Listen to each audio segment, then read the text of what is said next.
Hello and welcome back to the channel. This is Rev Endurance Sports and we are going to do a bike check after the fact. So I did a 600K 2 weeks ago with 8,000 meters. So a 373 mile ride with 26,000 feet of climbing. And I didn't know if I was going to be recovered enough to do another 600K, but I did. So this is a bike check for a 600K that I did 2 weeks after the other one. And this one was only supposed to have 13,000 feet of climbing, so I said, okay, let's put some Aero wheels on it, let's put some Aero bars on it, and let's shoot for sub 24 hours. So fortunately, weather was a lot better than the rain and cold of my 600K on May 4th. And I teamed up with another gentleman, Bradford, and he and I worked together for about 310 miles. And I got my goal of sub 24 hours. So let's run through the bike check. And I will do a lot more about the event at a different time. But this is just going to be about the bike. So let's start from the beginning. It is a Ritchey Road Logic. Sally's Macaroon is the color of this one. This is new for 2024. It has a Durace group set with eeBrakes and you'll see an SRM crankset on there. So that's the headline. Now let's go in through some of the particulars. First things first, I decided at the very last minute, like literally a day before I left, so a Thursday, driving up Friday. On Thursday, I put on these Aero bars. This is a Profile Design Lightning Strike, and it's an old set of handlebars that I had for a long time. And what I like about these these Aero bars is when you have carbon handlebars, even if they say they're clip-on compatible, I just don't like to clip anything onto carbon handlebars. So this is a setup where Profile Design had this mounting on the stem, and they had a proprietary stem that had it wasn't round, it was kind of shaped with some flats on it, but it was a proprietary stem, and Lord knows where that stem is these days. But this is great because, especially for someone like myself that rides a 120 stem, I have all of this area here to do an adjustment of where I want my handlebars. And then underneath here, they also have some adjustments there too. So a very adjustable type of bar, and I'll get to those armrests in a second. And the only thing that is a little bit of a pain is that I can't put my external battery pack on this setup. But my guess is if I ever need that external battery pack, I'm probably not going to be riding Aero bars for that event.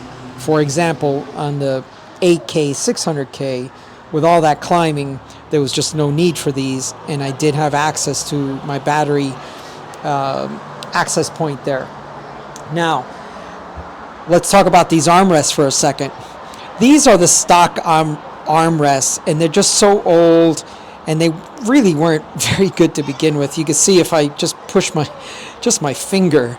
So imagine if my forearm is there.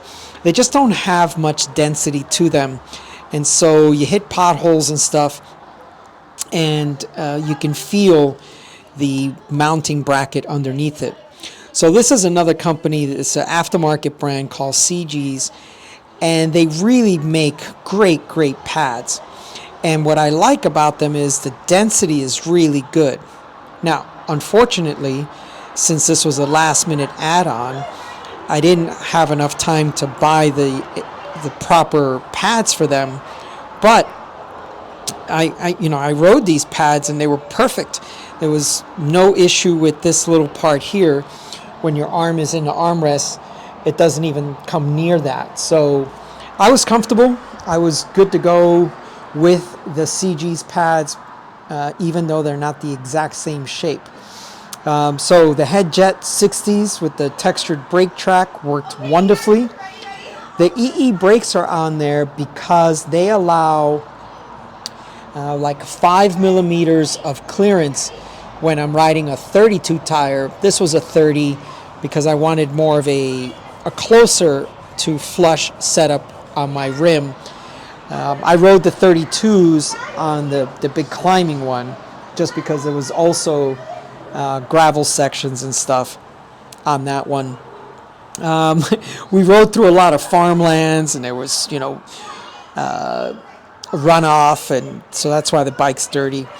But it gives me 5 millimeters of clearance, the eeBrakes on the front, and in the back it gives me about 3 millimeters of clearance if I'm riding 32 tires. But these are 30s.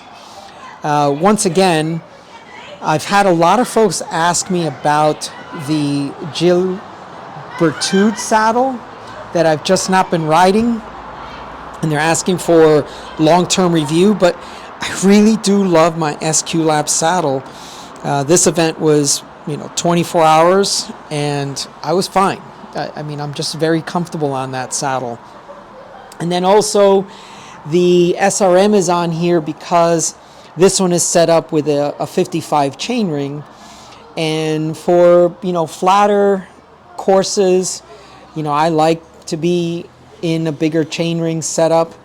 55, 11 is this is an 1132 cassette, so I could run 55, 11, 12 on some of these flats when you have tailwind, but we didn't have that much of a tailwind. It wasn't that strong. A couple of my friends did I think it was a 300K in the Las Vegas area, and they said they were spinning out at 40 plus because the tailwind was so strong. So yeah, I never got that on this event, but this is the bike setup. If you folks have other questions for me, I'd be happy to talk about them. This is a 55. I often get that kind of question as well. What size frame are you riding? So this is a 55. I've got my saddle just a little aft of center, and I have a 120 stem. I'm 5'9", with long legs and a short torso. I often find people ride too small of a bike and they're all cramped up, and then they're complaining that this hurts or that hurts. But yeah, that's how I've got my bike set up.